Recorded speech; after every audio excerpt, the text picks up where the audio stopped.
Hello mga katuts! So March 17, 2026 and nakaka-20 plus cases na kami ng denture. So ito to, mga dentures namin na for installation na meron tayong flexible denture. Actually ilan to? Madaming flexible denture na nagpagawa.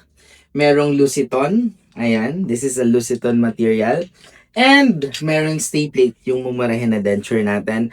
Mga katuts, yung iba na install na March namin ngayon is really a denture month. So may ongoing case din tayo dyan. EMAX, all porcelain na 4 units. So na root canal treatment na yan with post and core. So ngayon piniprepare natin para paglabas ng patient mamaya sa clinic, meron siyang temporary plastic jacket crown. So minak up na natin with wax para gumanda ang ngiti ni ma'am while waiting for 3 to 7 days na process ng ating EMAX or pure porcelain. At installation na tayo ng ating upper and lower flexible denture. Andyan na rin yung patient.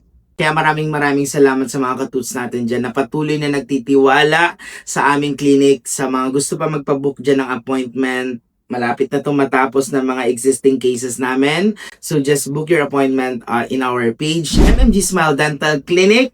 See you mga katuts sa clinic. So ngipin nyo yan, pero mission ko yan. Thank you, and don't forget to smile.